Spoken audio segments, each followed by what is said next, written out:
A group of thieves bragged that they had robbed this same mountain for years without a single problem. They had no idea the whole forest was about to turn against them. Because a druid who died in another world was now living right here. His name, at least on paper, was Sihan, 28 years old, once a hard-working office employee.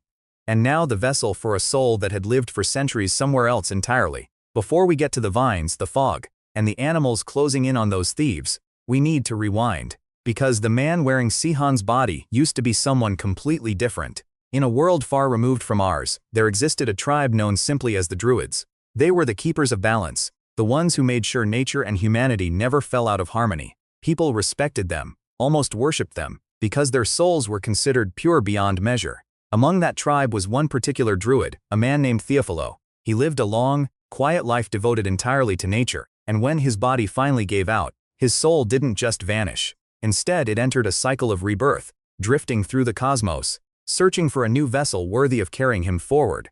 Most souls would take the first decent body they found. Theophilo wasn't most souls. He searched, and searched, and searched some more, until exhaustion practically forced his hand. The vessel he eventually chose was fragile, like glass on the verge of shattering, but somehow still perfect underneath all that pain. That vessel belonged to a dying man named Sihan. The moment Theophilo settled in, Sihan's eyes cracked open to a blinding hospital light. Beside the bed, a young man was crying, calling him brother, over and over. A sharp, chemical smell hit him like a truck, and it took him a second to place it. Antiseptic. He was in a hospital, and somehow he had woken up inside the body of an overweight young man he had never met in his life. Something was clearly deeply wrong here.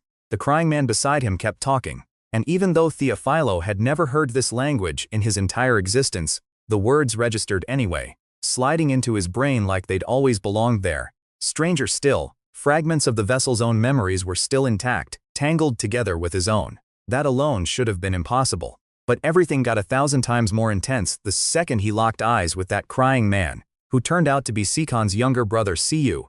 The instant their eyes met, Sihan's entire life came crashing into Theophilo's mind all at once. Every memory, every heartbreak, every single moment leading up to the second his heart stopped beating. He grabbed his own skull and screamed, the pain unbearable, images flooding in faster than he could process them. And then just like that he passed out cold. When he finally woke up again, something strange had settled over him. He wasn't panicking anymore. If anything, he almost felt relieved. Because now, he had Sihan's memories. He wouldn't have to fumble around trying to understand a completely foreign modern world from scratch. Small mercies, right? Except there was still the small matter of this new body. Sihan, at the time of his death, weighed a staggering 170 kilograms, with a waist pushing 50 inches around.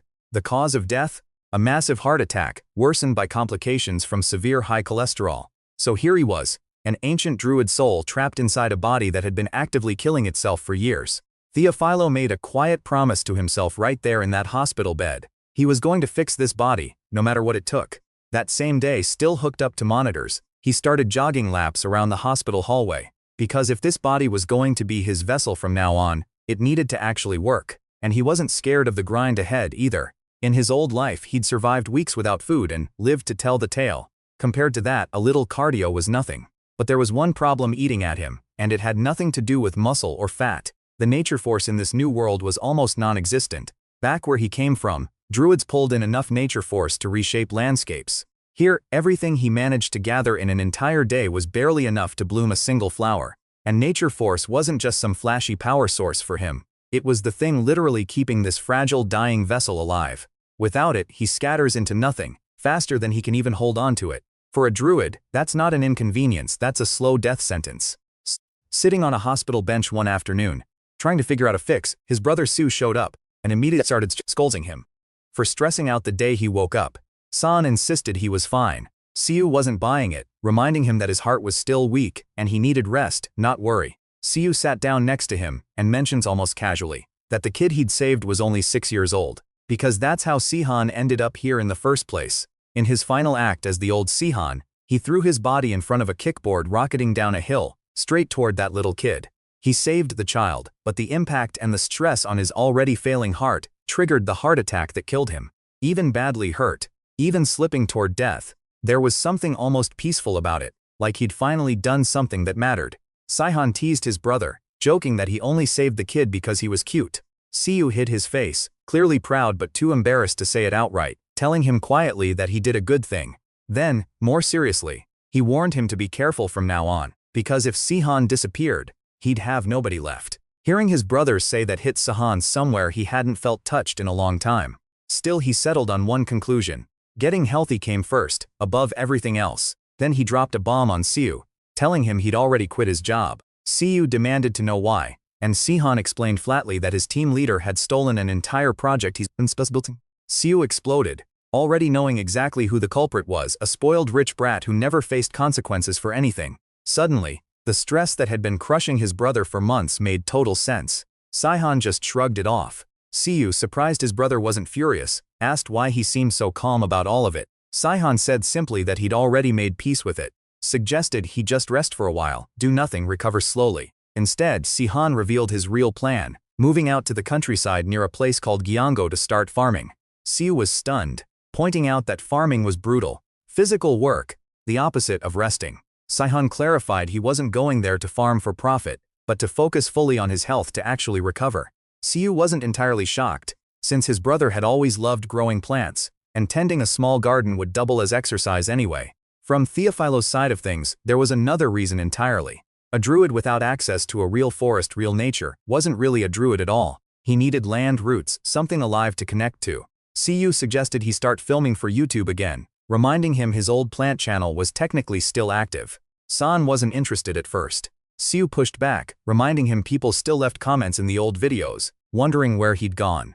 Sihan argued that juggling too many things at once was a waste of energy he didn't have. Su admitted the real reason he cared, worrying about his brother being completely alone out in the countryside with nothing to do.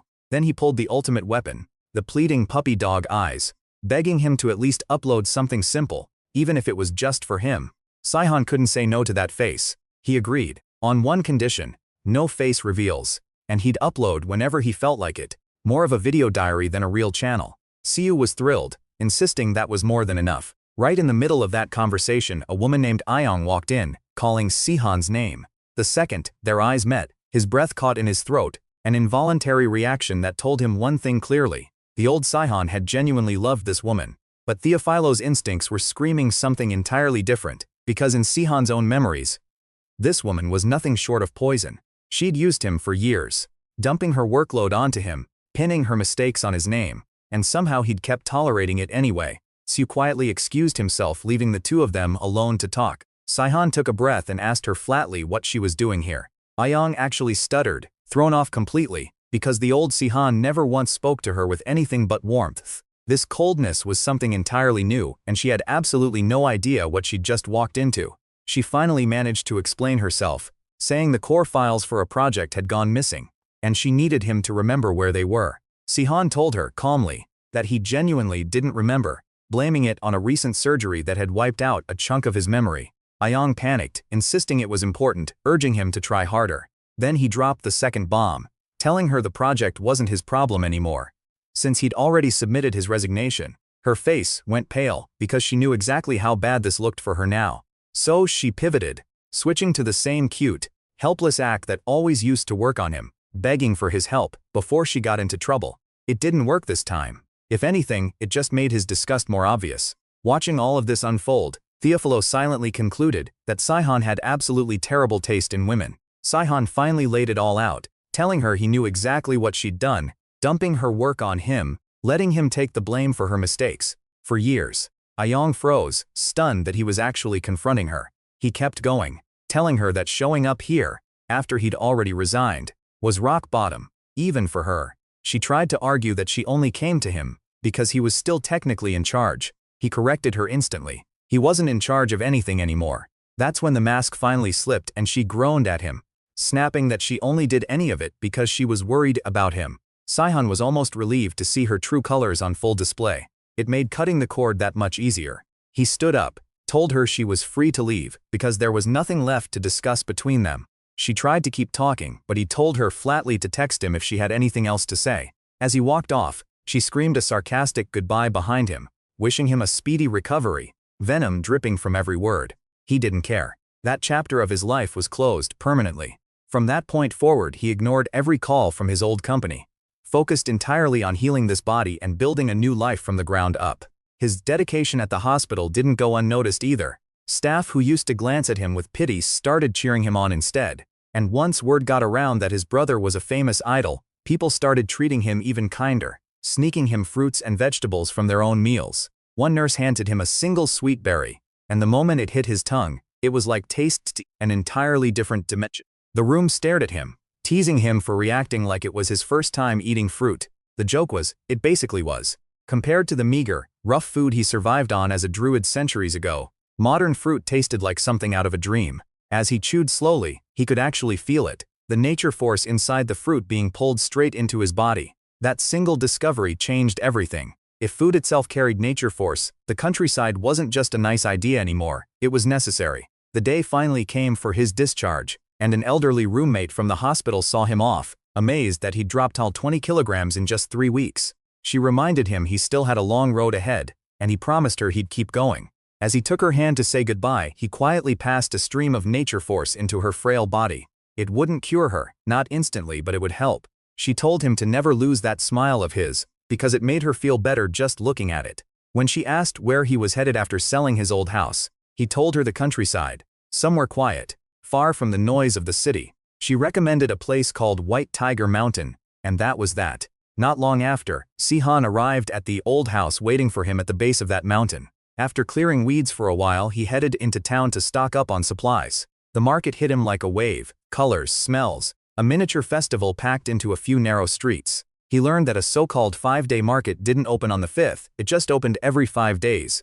A small detail that somehow delighted him. He spotted snacks he vaguely remembered from Sihan's old memories, mouth practically watering. A vendor caught him, staring, and offered him some.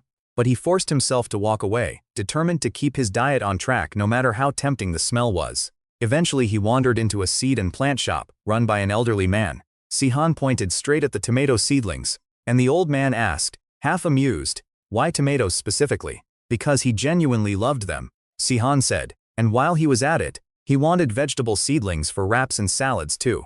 In fact, he wanted one of everything in the shop. The old man's jaw practically hit the floor. Then Sihan asked about grapevines, and the man led him to some 5-year-old vines, priced at 60,000 won. The seller warned him it was already too late in the season to be planting most of this, worried the seeds might not even sprout in the summer heat. Sihan told him not to worry, he'd be fine. The old man, genuinely concerned about ripping off a stranger, kept insisting he might be wasting some money. Sihan just smiled, assured him again, and loading up his order. Watching him try to haul everything home on a bicycle, the old man practically panicked and insisted on helping him move it all himself. Back home, Sihan stacked his new supplies in a corner and got back to clearing weeds. That's when a stern-looking man walked into his yard, a gun slung casually behind him. Sihan froze for a second, but the man just introduced himself, curious why he'd never seen him around before, and asked if he planned on actually living here. That stranger turned out to be his neighbor, Zhang, who'd come to size up the big guy who'd just moved into the house below the mountain. What started as a tense standoff turned into an afternoon of free advice, fixing fences, prepping for winter, all the little things a city boy wouldn't think to worry about. Since a druid never turns down a teacher, Sihan listened to every word. Zhang, expecting someone intimidating given the man's sheer size, was surprised to find him soft-spoken and eager to learn. An hour into helping around the yard, Zhang noticed something strange. He hadn't coughed once, despite decades of smoking usually leaving him wheezing after any bit of effort. He asked if Sihan had quit smoking recently. Confused, Zhang admitted he was trying to cut back, but he had no idea why his lungs suddenly felt clearer. What he didn't know was that just standing near Sihan was slowly filtering the damage right out of his system. That night, Sihan sat down to watch a health video, taking careful notes on portion sizes, half vegetables, less protein, even less carbs. Growing up under strict masters had taught him one lesson above all: there's always something to learn, even from strangers on a screen. He knew to trust the experts who actually staked their names and careers on their advice, not random noise. Then, out of nowhere, he heard a cry for help in the distance. He grabbed a broom and ran toward the fence, finding a mother water deer standing there, tears streaming down her face. He dropped the broom immediately, coaxing her inside, calming her down. Using wild resonance, an ancient druid technique, he connected directly to her emotions. Her baby was trapped somewhere on the mountain, hurt, terrified, alone. Without hesitation, Sihan told her to lead the way. Climbing that mountain in this overweight body was brutal, his lungs burning, his chest tightening like it might give out entirely. He kept pushing anyway, because that baby deer didn't have time to wait. When they finally reached the trap, the wound was worse than he feared, bone visible beneath torn flesh. Desperate, he looked around and noticed something incredible. The entire area was practically saturated in violet-colored nature force. Within seconds he found the exact herb he needed, glowing faintly violet, and he pressed it against the wound, channeling his own power into the healing. The fawn's eyes fluttered open moments later. Relieved, Saihan made a mental note to bring wire cutters next time, and carried the exhausted little deer home for the night. The next morning, dragging himself through his workout routine, he collapsed to the ground, completely spent from the climb the night before. He'd left berries beside the fawn to help her recover, and stared out at this strange rich mountain he'd stumbled into almost by accident. He never expected to find an ecosystem this alive, this saturated with nature force, and he genuinely wished his old teacher could see it. Bit by bit, without even realizing it, he was falling in love with this place. After finishing a quick morning stretching video for his channel, he threw on his farming clothes and got to work planting the seeds he'd bought. Being a druid meant decades of training since childhood, culminating in a ritual where nature itself chose you, followed by endless repetition and hardship. Modern people saw druids as fairy tale creatures, dwarves and forest spirits. To him it was simply a profession, a craft, nothing mystical about the grind itself. Hours of squatting to plant seeds left his body aching, on top of the exhaustion from the deer rescue the day before. Still, he saw it as his responsibility, and honestly, he loved every second of it. When he finally finished, he used his skill to force the seeds into instant bloom, and a beautiful green garden erupted where bare dirt had been minutes earlier. Standing there admiring his work, he noticed an old woman staring at him strangely. She asked, pointing at his head, if the bird sitting there was his pet. That's when he realized a crow had perched itself comfortably on his head, without him even noticing. Zhang, standing nearby, admitted he'd never once seen a crow willingly sit on someone's head like that in his whole life. The old woman explained she'd stopped by to check if he was having any trouble with the house, since she'd heard a young man from Seoul had moved in. Saihan was genuinely touched, realizing she'd come purely out of concern. He assured her the house needed some repairs but nothing major, and thanked her sincerely for checking on him. Just then Zhang noticed the garden and asked to take a closer look. What he saw left him stunned. Plants that should have taken weeks to sprout were already thriving after only a few days. Saihan casually deflected, saying he'd simply used strong seedlings, and technically, that wasn't even a lie. The old woman, the village chief herself, admitted she expected a city boy like him to grow nothing but lettuce, not this entire spread.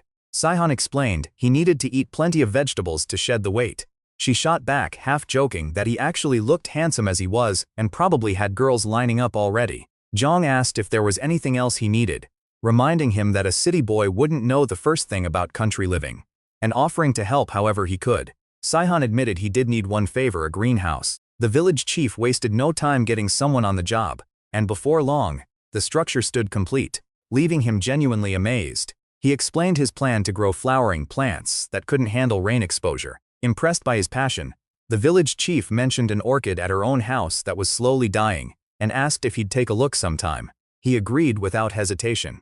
With his own greenhouse now standing, Saihan threw himself into his content, filming a full walkthrough explaining exactly how he'd manage sunlight for each individual plant. Then he paused the camera entirely, using nature force to jolt the soil's ecosystem awake, forcing earthworms and microbes into a frenzy of activity. Scooping up a handful of dirt afterward, he was blown away by just how alive it had become. In his old life, his forest sat near vast wheat fields, surrounded by olive trees, grapevines, apples, and pears. This mountain was different entirely, packed with rare mushrooms and medicinal herbs he'd never worked with before. The sheer variety overwhelmed him in the best possible way. Since the internet could only teach him so much, he decided it was time to actually study, buy real books, dig deeper. That's when he noticed something odd on his phone. Notifications, dozens of them, and every single comment was positive. He genuinely hadn't expected anyone to care about a boring personal video like that. But people were drawn to something real, something honest, and they were using his journey as motivation to change their own lives. Seeing how well things were going only confirmed it. Coming out here had been the right call. The next morning, stepping on the scale, he'd dropped from 150 kilograms all the way down to 129. A total loss of 21 kilograms. His strength was climbing too, even though he hadn't done much heavy training yet. At this rate, full recovery felt closer than he'd dared to hope. He grabbed his phone to record his daily vlog, mentioning his plans to water the garden and visit his neighbor with a small gift. Along the way, he opened up a quick question and answer session with his growing audience. First question. His height. He confirmed 183 centimeters, measured accurately at the hospital. Another viewer asked about pesticides, noticing bug bites on his leaves in an earlier video. He explained he avoided chemical sprays entirely since he ate everything he grew, but he planned to plant mint nearby, since pests apparently hated the scent. As he wrapped up the session, a familiar cry echoed through the trees, and his stomach dropped. He saw Zhang sprinting after a water deer, gun raised. It was the same fawn he'd saved days earlier, and it was about to lose the second chance he'd given it. Sihan ran, screaming for Zhang to stop, but the old man couldn't hear him over his own footsteps pounding the ground. Desperate, Sihan summoned vines from the earth, wrapping around Zhang's leg and yanking him to a dead stop. Zhang spun around, completely baffled, demanding to know where the vines had even come from. Still furious, he insisted he needed to teach that deer a lesson, but Sihan grabbed him, urging him to calm down. Thinking fast, Sihan blurted out that the deer was his pet. Zhang stared at him like he'd lost his mind, but Sihan explained he'd rescued her from a trap a few days earlier. To prove it, he knelt down and called her over, and to Zhang's shock, she trotted right up without hesitation. Zhang pointed out that this so-called good animal had absolutely destroyed his sweet potato field, and demanded he put a collar on her before it happened again, or he'd be billing him for the damage. Sihan agreed instantly. Then Zhang revealed something important. His gun was loaded with blanks the entire time, meant only to scare off wildlife. He warned that hunting season was coming, and Sihan needed to protect that deer before then. Then, almost as an afterthought, Zhang mentioned he'd actually come looking for him to deliver acorn jelly from the village chief. Sihan thanked him warmly, genuinely touched. Back home, he tied a scrap of fabric around the fawn's neck, a makeshift collar to warn people off, then sent her back to her mother. Later that day, he officially named her Bangul. Back at his house, he found an unexpected surprise waiting. His brother Siu, standing right there in his yard. Sihan asked why he wasn't off somewhere with his packed schedule, and Siu admitted he'd found a rare gap and used it to drop by. Beside him stood a man Siu, introduced as his road manager, who happened to be the one who originally suggested this exact house, since it used to belong to his own grandmother. The manager asked how life out here had been, admitting the place had sat empty for years and probably needed serious work. Sihan assured him it was actually peaceful, and invited them both inside for tea. The second they stepped through the door, Siu stared around in disbelief, calling the place practically abandoned looking. Sihan argued he'd already scrubbed every corner, though he admitted the real renovation was still coming. Then Siu spotted the garden he'd seen in the videos, and standing in front of it in person, left him completely overwhelmed. Sihan, meanwhile, was more surprised to learn his brother actually watched every single upload. The manager took one look at the garden and admitted he never expected it to look this beautiful. Then Sihan noticed something, tears welling up in the man's eyes. He explained, a little embarrassed, that seeing someone living here again, caring for it, brought back memories of his grandmother, who always called this garden a blessed spot. He said he felt relieved knowing the house had gone to someone who clearly cherished it, and wished Sihan nothing but health and happiness. Moved, Sihan thanked him sincerely. As the sun dipped low, Siu prepared to head back, telling him from the car that he finally had his approval. He admitted he'd been worried at first, but seeing his brother adapt this well to country life, put his mind completely at ease. He told him to fix the place up properly, install a strong air conditioner, real appliances, because next time he'd be bringing the whole group, and it couldn't look abandoned when they arrived.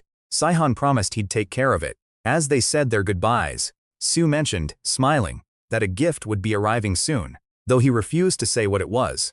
That night, on the other side of the country, at the entertainment company headquarters, Siu introduced his bandmates to his brother's channel. Even Kay, the group's sub-vocalist, admitted he watched the videos to help himself fall asleep.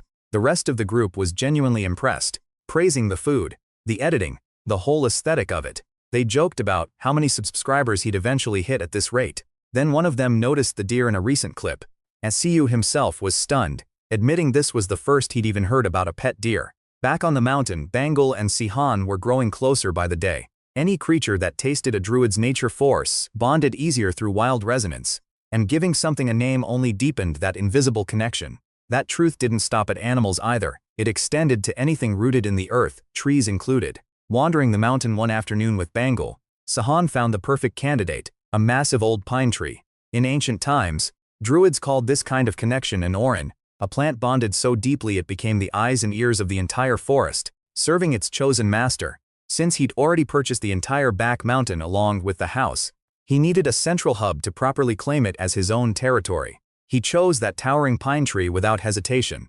As he reached out, the branches shook gently, almost like a response, and Xian smiled, telling the tree he looked forward to working together. Later that same walk, heading toward the village chief's house to check on that wilting orchid, he noticed something off in the distance. The ground had been dug up, and this wasn't the work of any animal. The marks were unmistakably made by tools. It clicked instantly, the same trap that had hurt Bangul weeks earlier. Someone was trespassing on his land. Anger flared through him, quiet but sharp.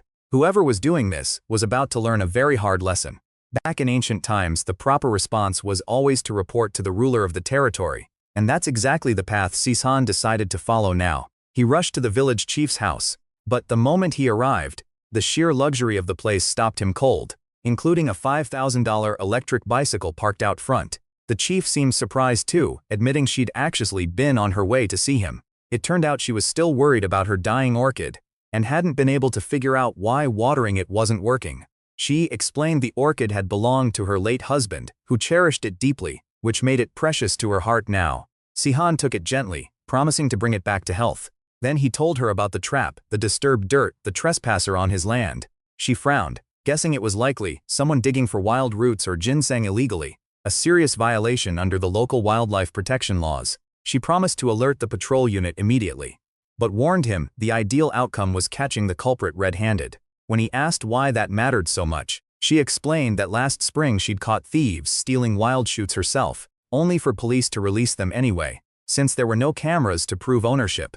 These people knew exactly how to exploit that loophole. Frustrated, she pulled out a flyer for that evening's village meeting, insisting he attend, adding that it doubled as a welcome party in his honor. Xian was stunned. That was the last thing he expected. That evening, walking into the village hall, the sheer spread of food nearly convinced him this wasn't a meeting at all, just an excuse to feast. He carefully avoided the heaviest dishes, sticking to his diet even in the middle of temptation. The village chief opened the meeting properly, and one villager immediately asked if something had happened recently. Another explained that a thief had been lurking around, stealing sweet potatoes from one neighbor, digging up herbs from the hill behind Xihan's own property. The room buzzed with frustration, everyone determined to catch whoever this was.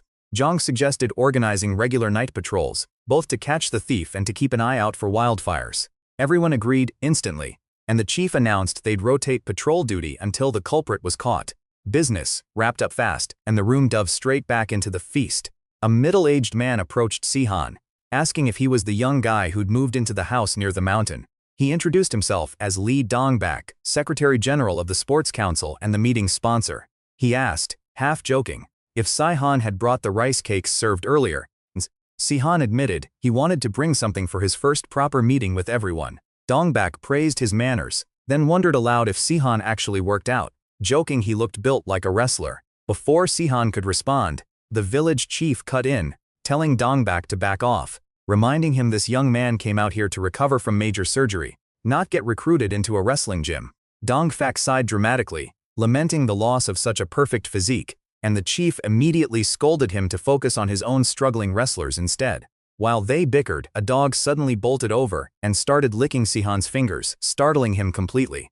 Dongbak introduced the dog cheerfully as his own, named Baduk, and everyone gasped, since that particular dog was famous for snapping at literally everyone, including its own owner. The chief seized the moment, remarking that animals always sniff out a good person, a dig clearly aimed at Dongbak. Betrayed by his own dog, Dongbak could only stare in disbelief as Baduk growled at him the second he tried to call it back. Amid all the warm chaos and teasing, Xihan's very first village meeting officially came to a close. A few days later, filming another update, Xihan told his viewers he'd been away for a hospital checkup. The good news, he'd officially been cleared of morbid obesity, dropping from 123 kilograms down to 118.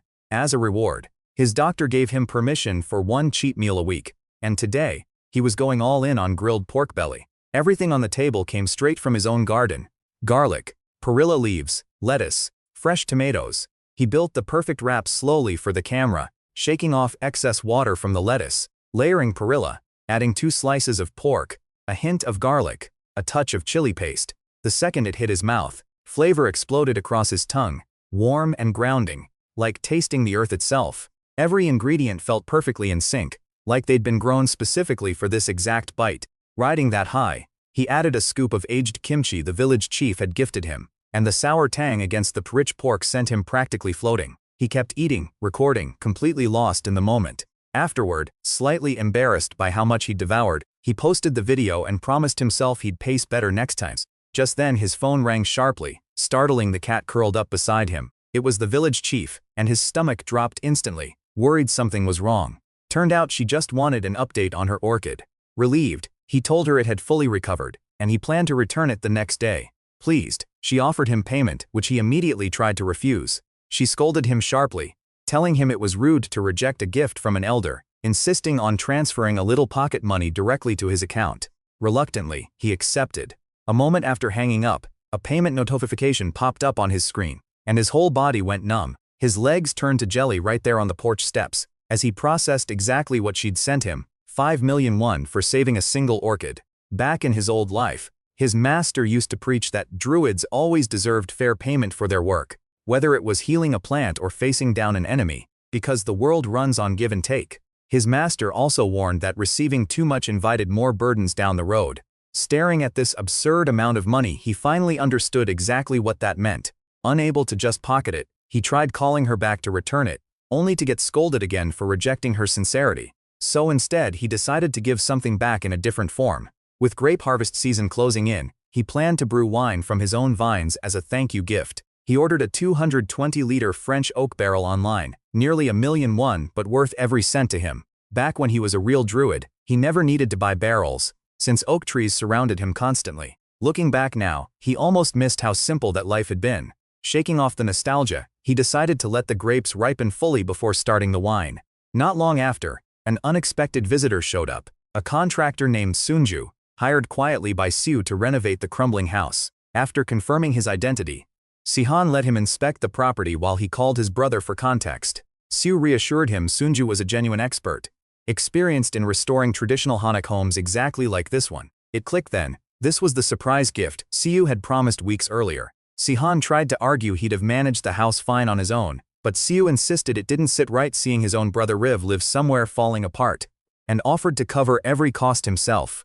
Flustered but grateful, Sihan accepted. Siu mentioned the contractor was actually the uncle of one of his bandmates, and a fan of the channel besides, so everything was already in trustworthy hands. Meanwhile, Sunju finished his inspection, and the verdict wasn't pretty. The kitchen was practically ready to collapse during the next typhoon.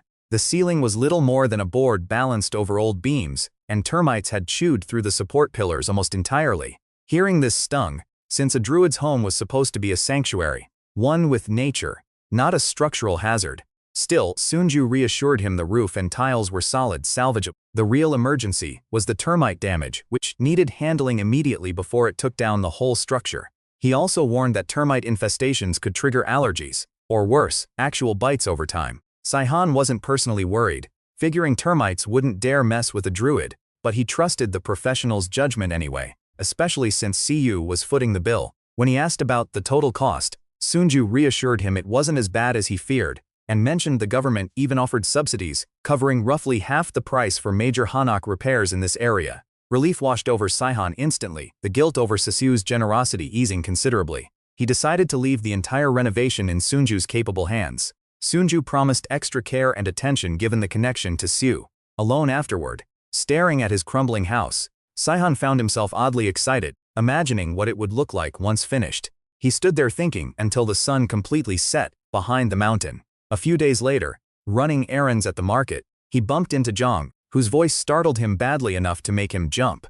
Zhang noticed his shopping bag, mostly tofu, soy milk, and vegetables, and joked he looked like he was training to join a monastery. Sihan explained most of his groceries actually came from cheaper online orders. Despite the strict diet, Zhang noted he genuinely looked healthier now, his neck visibly slimmer than when he'd first arrived. Pleased with the compliment, Sihan thanked him, and Zhang asked why he was lingering outside a particular shop. Sihan explained he'd dug up some herbs on the back mountain and wanted advice on selling them. He told the whole ridiculous story, how his pet deer had actually pulled a wild ginseng root out of the ground while he was chasing her down. Zhang laughed it off, doubting a deer could possibly do something that specific. Still insisting it was true, Sihan followed as Zhang offered to take him somewhere better to get it appraised, mentioning they'd need an expert first. That expert turned out to be, unsurprisingly, the village chief herself. Zhang explained he was a bit of a collector on the side, and she was the one who helped him find buyers. The moment she opened the bag, she nearly dismissed it as nothing special, until she started actually counting the leaves on the root. Her expression changed instantly, and she announced, stunned, that this wasn't just any ginseng, it was genuine wild ginseng. Both Sihan and Zhang stood there in shock, since Jessel ginseng was considered the absolute cream of the crop. Her voice echoed through the small room as she scolded him for carrying something this precious around in a flimsy plastic bag, instead of treating it like the treasure it was. Wild ginseng like this grew for decades, untouched, absorbing the forest's energy the entire time, and this particular root was over 50 years old, making it incredibly rare. When she asked where he'd found it, he explained, again, that his pet deer dug it up near the mountain's peak.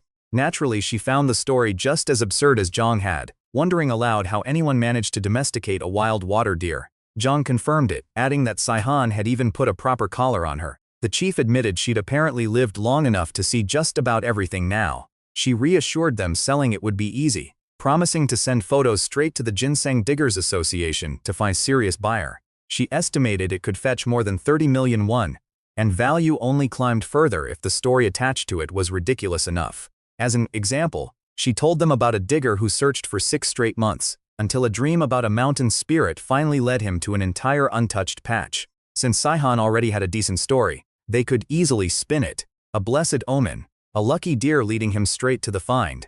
Zhang rolled his eyes at the nonsense, but the chief assured them she'd handle everything, and refused to take a single commission for herself. Grateful, Sihan left the root entirely in her hands. Walking back afterward, Zhang mentioned the chief's house was widely considered the most beautiful in the village, and Sihan had to agree, especially about that greenhouse. Zhang explained her late husband used to run a major shipbuilding company, but after retiring out here, he fell seriously ill and passed away within 3 years. She'd spent every remaining moment caring for him, gathering herbs to try and keep him alive, which is exactly how she'd become such an expert in the first place. Now she brokered deals for fun, and apparently had a strange knack for making money doing it. Zhang warned Sihan not to worry about finding a buyer. The chief's connections ran deep. Almost on cue, a text came through. She'd already found one. The root, appraised at over 80 years old, had sold for a staggering 100 million won. Sihan stood frozen, stunned, and even more shocked when Zhang revealed the buyer was the president of a major company. Zhang warned him firmly to keep the whole story quiet. Don't brag about the money to strangers. That kind of attention invited trouble. Something about the concern in his voice struck a familiar chord, reminding him suddenly of his old druid master, who had always looked out for him the exact same way. It had genuinely been a long time since anyone worried about him like that. A warm, quiet smile spread across his face. He promised to treat Zhang to plenty of pork once the payment cleared, and Zhang shot back, teasing him about fixing the sweet potato field his deer had wrecked earlier. Bit by bit, without either of them noticing, Sisan was becoming a real part of this small village. Days later, the renovation crew arrived and got to work in earnest, fixing the ceiling, restoring the original structure, and extending the layout to connect with an indoor bathroom. Zhang explained the entire house was getting upgraded to a modern layout, complete with 3 bedrooms and a full kitchen. Sihan, thrilled with the plans, gave the go-ahead without hesitation. When Sunju asked what he wanted for the front gate and wall, Sihan eagerly sketched out a design that looked, frankly, like a kindergarten doodle. He explained his vision anyway: apple trees lining the outer wall, a rose-covered archway framing the entrance. Sunju praised the idea since thorny roses doubled as a natural security barrier for a lot of people. Sunju still recommended a motorized gate for actual security, but Sihan clarified he wasn't picking roses for defense. He genuinely wanted them for tea, plus they carried natural antibacterial properties. Surprised by the reasoning, Sunju respected the choice and focused instead on reinforcing security around the back of the property. Bit by bit, the crumbling house transformed, like winter finally giving way to spring. Just like his old home centuries ago, this place was slowly becoming somewhere nature and daily life blended seamlessly together. That night, updating Siu on the renovation timeline, roughly 2 more weeks according to the contractor. Siu worried about him sleeping in the greenhouse that whole time. Sihan didn't mind at all, figuring it made for decent content anyway. Siu joked he was really starting to sound like a full-time YouTuber now. When Sihan asked about his own schedule, Siu admitted it was the usual non-stop grind, plus an upcoming European tour with the band. Worried, Sihan told him not to push himself too hard. Siu insisted staying busy was a good thing, and turned the concern right back around, telling his brother to focus on his own health instead. Before hanging up, he promised to swing by the house one more time before leaving for Europe. After the call ended, Saihan sat with a quiet guilt, worrying about his brother constantly grinding himself into exhaustion while worrying about him in return. All he could really do was cheer him on from a distance. Staring up at the clear night sky from the greenhouse, he hoped the renovation would finish before Siu's next visit, so his brother could finally relax somewhere without worrying about his packed idle schedule. Slowly he drifted off to sleep under those stars. The next morning he chased Bangul across the mountainside, scolding her for trampling new sprouts and devouring an entire row of lettuce. Every morning now included an hour tending the forest, checking new growth, listening to the quiet grievances of the small creatures living there, and smoothing out scattered nature force left behind from the night before. Life felt good aside from occasionally chasing down a mischievous deer. Still, he couldn't stay mad long, not after she'd made him 100 million won practically by accident. Ever since she'd started following him around, absorbing his nature force daily, her injured leg had fully healed, and her whole body had grown healthier, livelier, her coat practically glowing now. She'd become the undisputed star of his channel too, every appearance sending his view count through the roof. Suddenly she flinched, spooked, and Saihan felt it too, a ripple through his connection to Orin. Something was wrong on the mountain.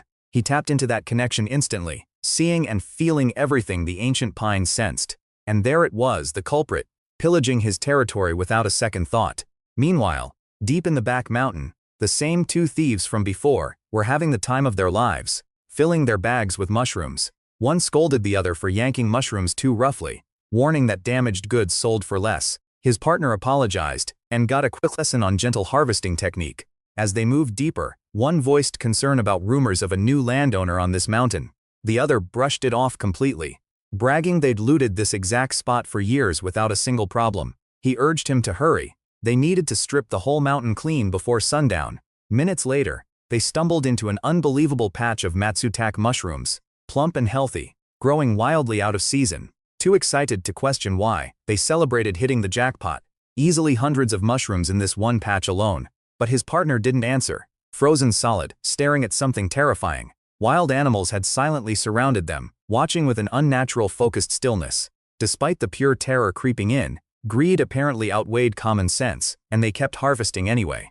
Then thick fog rolled in from every direction, swallowing the forest whole, and still, somehow, they refused to run. Behind the scenes, Saihan watched this unfold, genuinely baffled that his warning shots weren't scaring them off. Their greed apparently outweighed their fear of the unexplainable. Since reason clearly wasn't working, he decided it was time for a real lesson, one they'd never forget. He unleashed the animals, sending them charging straight at the thieves, who finally abandoned their loot and bolted for their lives. As they scrambled through the trees, one screamed a question about why the animals were acting so strange, and the other just yelled at him to keep running instead of thinking about it. Cornered eventually, they started begging the animals themselves for mercy. Saihan wasn't finished yet, not even close. Through Orin, he bound every living thing in the forest into a single unified force, transforming the entire mountain itself into a weapon against intruders, exactly the way druids had always been feared throughout history. He was especially furious they'd touched his Matsutake patch, mushrooms he'd been carefully growing to share at the village's next gathering. To finish it off, he summoned vines from the ground itself, trapping both men completely, leaving them utterly terrified and completely unable to comprehend what was happening around them. Once they were secured, Saihan called the village chief to report the whole thing. She arrived shortly after with the police, absolutely furious the second she stepped out of the car. She checked on Saihan first, making sure he hadn't hurt himself chasing them down, then turned her attention to the battered, terrified thieves. When she asked what happened to them, Saihan simply explained they'd rolled down the mountainside trying to escape. Looking closer, she recognized them instantly, the exact same men who'd stolen from her before and walked away scot-free due to lack of evidence. This time, there was no getting out of it. The officer confirmed as much. The evidence against them was overwhelming, clear intent to steal and sell.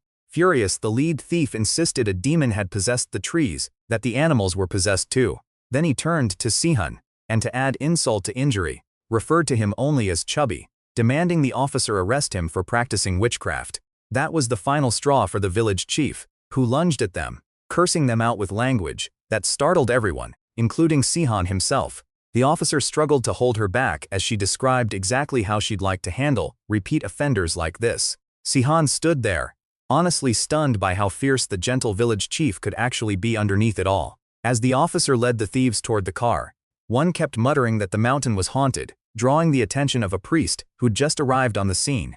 The priest scolded him sharply, insisting the mountain belonged to God, not demons. Sihan studied him curiously, and the priest stared back, equally curious about who exactly he was dealing with. Back in his old life, clergy split into two clear categories, some greedy and self-serving, others deeply devoted to their calling. Druids weren't technically clergy, but their disciplined, sacrifice-heavy lifestyle mirrored those true believers closely enough. Sihan wondered which type this particular priest turned out to be. After hearing the thieves' ridiculous excuse, the priest admonished them harshly, quoting scripture, scolding them further for claiming the mountain was possessed. The officer reassured him it was nonsense, an attempt to dodge responsibility, and confirmed Sihan owned this stretch of the mountain, with the whole theft already caught on record. Once introductions were properly made, the priest identified himself as Father Mateo of Dongwon Parish, revealing he oversaw the small monastery on the opposite side of the mountain. He apologized for not managing his own side more carefully, admitting that's likely how the thieves slipped through onto Sifan's land in the first place. Sion quickly waved off the apology, insisting it wasn't his fault, and apologized in turn for the disruption. Since their properties shared the exact same hillside, separated by only a single slope, Sihan figured managing the mountain's access was really a shared responsibility between them both. The fact that Mateo took blame without demanding anything back genuinely impressed him. It told him plenty about the kind of man he was dealing with. The village chief, checking the stolen loot, was stunned by just how much they'd cleared out. She suggested splitting the haul evenly between Sihan and Mateo, since the thieves clearly passed through both properties. Sihan declined, planning to share his portion at the next village meeting instead, and Mateo turned his share down too, insisting the elders should enjoy it. The chief teased that she'd already expected exactly that kind of answer from him. Afterward, as the police car pulled away with the thieves inside, the chief continued muttering curses under her breath, leaving both Sihan and the priest quietly amused. And just like that, the drama faded away into the mountain air, like it had never happened at all. A few days later, with renovations complete, the chief came by to inspect the finished house herself. She barely recognized it, calling it a night and day difference from the dump it used to be.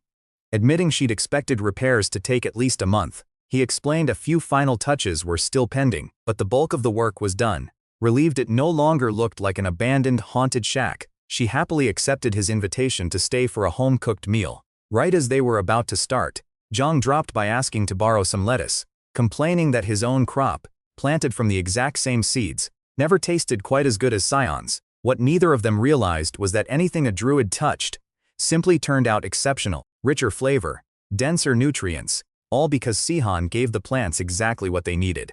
The chief scolded Zhang for mooching, but curiosity got the better of her, and one bite of that lettuce instantly won her over too, and she asked for a share of her own. While gathering tomatoes, Sihan learned from her that the monastery sold handmade soap, though supplies were running dry due to a bamboo shortage, something Mateo had apparently been quietly stressing over, since it was their only real source of income. That detail stuck with him, and he made a private note to find some way to help the monastery soon. Later, serving the elders a fresh tomato salad drizzled with olive oil and lemon, Zhang, who usually avoided anything remotely Western, admitted it tasted incredibly refreshing. The chief loved it too, mentioning she felt noticeably better afterward, her chronic stomach issues easing for months instead of flaring up. As the two bickered playfully over who deserved more produce, Sion just smiled, genuinely happy giving away what his small farm produced. Watching them enjoy it wholeheartedly felt like the highest praise a druid could ever receive. Meanwhile, back in the city, Siyu's bandmate Jisoo was busy scrolling through Sihan's comment section during a haircut, urging everyone in the salon to subscribe. He explained he wasn't just being a hype man, he genuinely loved the content, and insisted the channel needed more support to grow properly. He'd even given Sihan a nickname, based on the gentle way he always called out to Bangul, though Siyu still wasn't entirely sold on it. When the hairdresser learned the channel belonged to Siyu's older brother, she assumed he must be just as handsome. Siyu admitted his brother had gained weight due to illness, though back when they were younger, everyone always said Sihan was the better-looking one. That detail only made Jisoo more eager to actually meet him in person, and he quickly proposed filming their next group content session right there at the house. Back in the countryside, monsoon season rolled in hard, heavy rain drenching the entire region. Watching the forecast, Saihan felt relieved the renovation had finished just in time, the new roof handling the downpour without a single leak. Still restless, he headed out to gather lettuce for the upcoming village feast, celebrating the near loss of their stolen loot. He was particularly excited to finally try pine mushrooms for the first time. While harvesting, he noticed his subscriber count had exploded, bringing along both waves of support and, inevitably, a handful of nasty comments. Thankfully, every mean-spirited remark got quickly buried under an avalanche of encouragement. He still couldn't quite understand either side, why strangers bothered spewing hate, or why others rallied behind him so fiercely. One commenter in particular stood out, someone constantly pushing a theory that he was secretly some kind of druid. Once he finished gathering lettuce, Zhang pulled up in his truck just in time, offering him a ride through the pouring rain toward the village hall. Inside, villagers were already grilling meat and mushrooms despite the storm outside. The chief addressed the crowd, announcing the thieves had officially been arrested. After a long list of prior offenses came to light, she explained they'd been sneaking through the mountain path behind the monastery for years, parking their vehicle at the edge of town each time. She urged everyone to stay vigilant going forward, then led a round of applause for Saihan before declaring it was finally time to feast. The pine mushrooms turned out incredible, the best anyone there claimed to have ever tasted. San made his rounds checking on guests, even suggesting a combo he'd seen online: pine mushroom and meat wrapped together with kimchi. The village chief wasn't convinced, insisting that combo worked better with cheaper king oyster mushrooms, not something this prized. To prove her point, she practically shoved the wrap into his mouth, and after tasting it, he had to admit, she was right. Pine mushrooms were better enjoyed on their own. She explained their strong natural scent simply didn't pair well with much else. Saihan happily deferred to her expertise from then on. Just then, the Youth Association president thanked him for providing such an expensive feast, admitting he'd never personally tasted this kind of mushroom before, only sold it for the money. Saihan offered to help grill more meat, but the man politely declined, joking that grilling was practically his official job title around here. Catching a whiff of dried grain feed from the man, who ran a nearby chicken farm, Saihan suddenly remembered an old dream of his, raising chickens someday. He asked for advice, and the village chief, overhearing, questioned why he'd suddenly want to take that on. He explained the appeal of fresh eggs, plus how undeniably cute baby chicks were. The farmer warned him gently that cuteness faded fast once they grew into loud, messy adults, waking the whole neighborhood at dawn. He also mentioned the smell alone could ruin a freshly renovated house. Convinced, Saihan quietly shelved the idea, admitting there was still plenty about country life he didn't fully understand. Thankfully, his greatest strength as a druid had always been curiosity, asking questions instead of pretending to already know everything. Some things, apparently, were simply better left alone. Watching everyone enjoy the feast around him, he felt himself steadily settling into this community, piece by piece. The next day, an emergency alert buzzed across his phone, warning of continued heavy rainfall, already the fourth alert that week. He wasn't too worried, the greenhouse was secure, though the grapes were another matter entirely. He briefly considered using a spell to speed up their growth before the storm could damage them, but ultimately decided against it, choosing instead to let nature run its course, the way a real druid should. Just then, Zhang called, practically frantic, begging him to come help with an emergency at the farm. Assuming Zhang was sick, Saihan was quickly corrected. This wasn't about him personally. One of his cows had suddenly collapsed, and the vet on site needed extra muscle to move her. At the cattle shed, the vet, whose name turned out to be Suman, explained the situation. The collapsed cow's neighbor refused to leave her side, stirring up the entire herd in the process.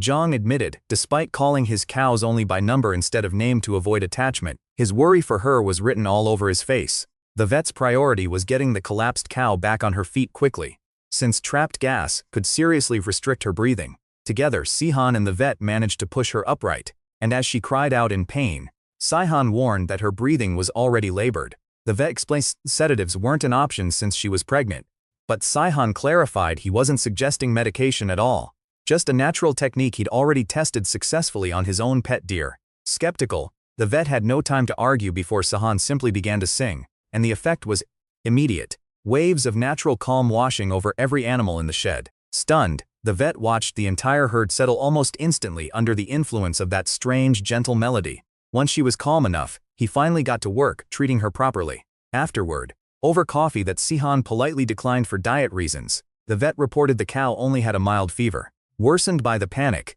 and confirmed her unborn calf was completely healthy. Relieved, Zhang thanked him, but the vet immediately turned his attention to Sihan, demanding to know how exactly he'd calmed the entire herd with nothing but a simple song.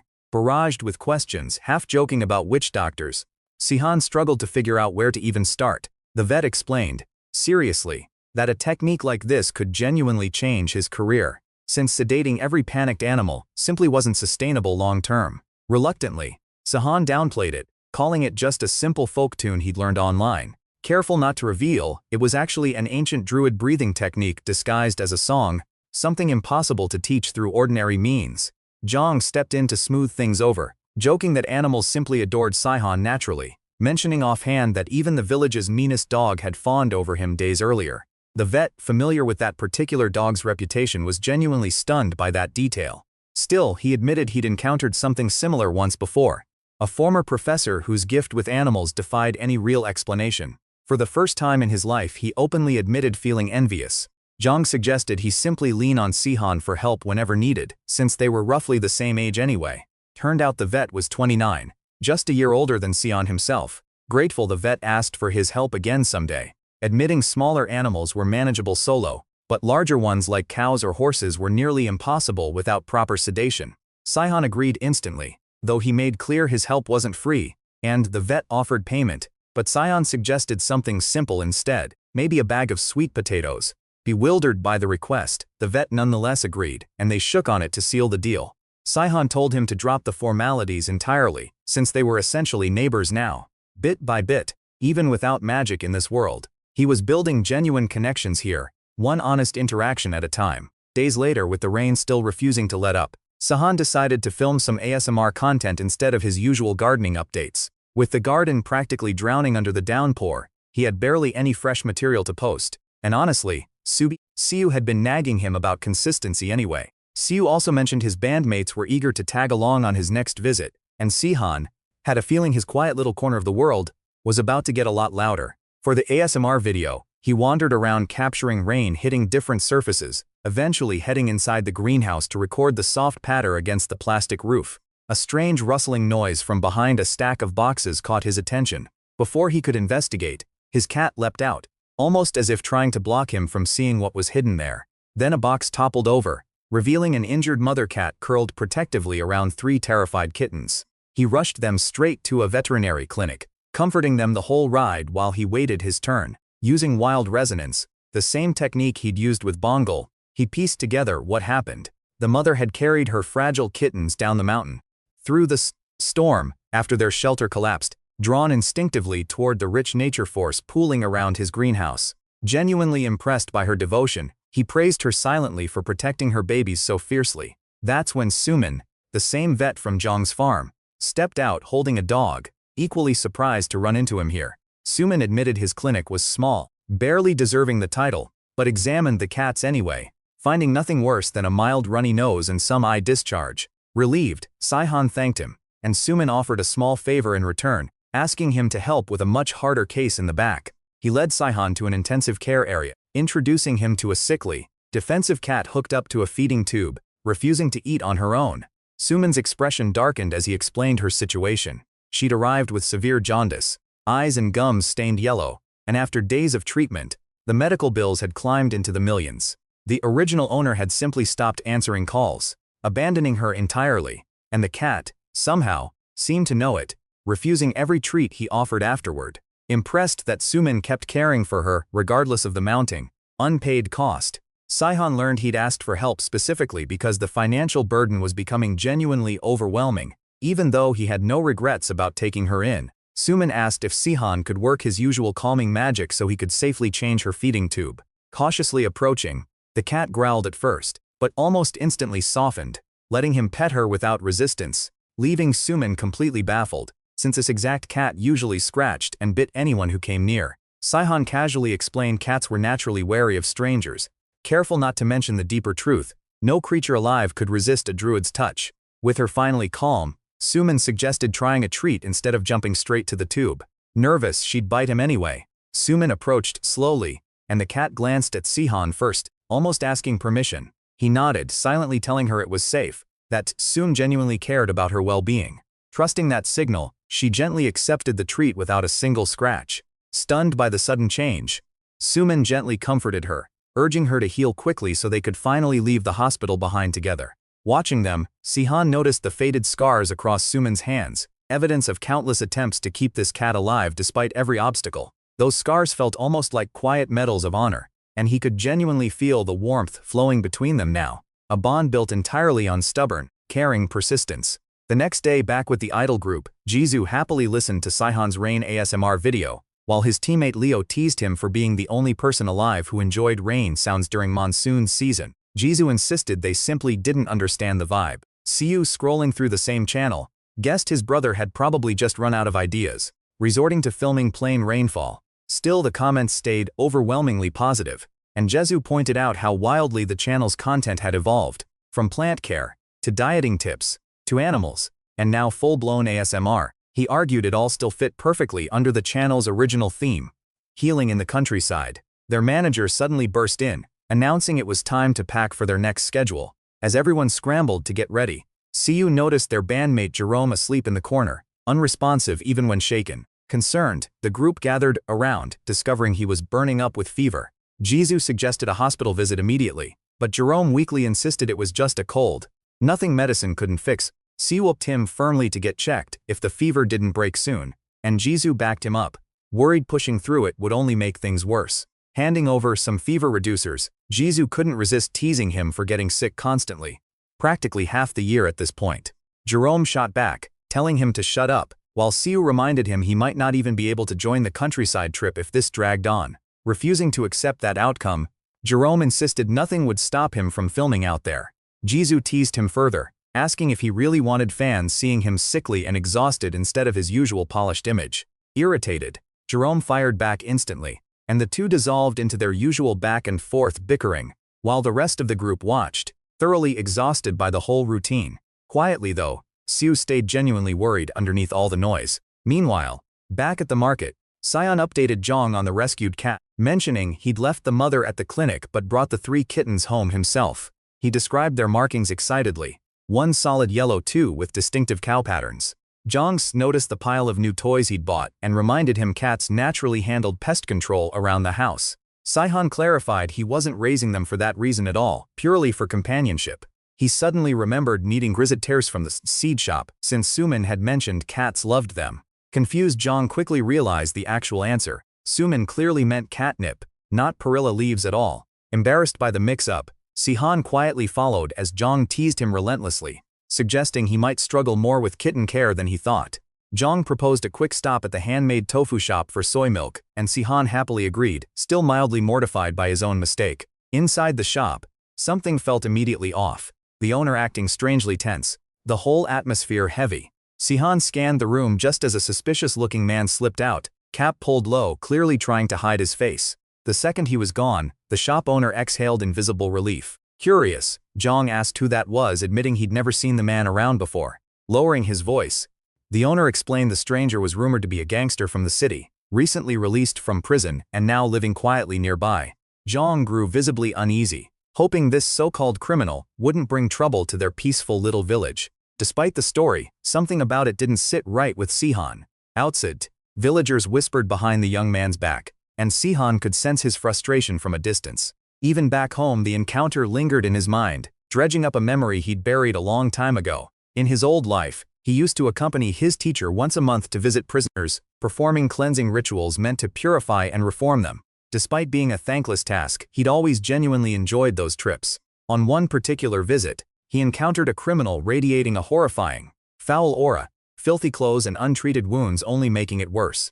That man had once served as priest to a fallen tribe, arrested for unspeakable crimes, cannibalism, demon worship. Mid-ritual, right as Sihan prepared to sweep the cleansing branch over him, the criminal's voice suddenly cut through the silence, murmuring that he looked delicious. Before Sihan could even react, the man lunged, sinking his teeth into his wrist, like he'd been patiently waiting for that exact moment the entire time.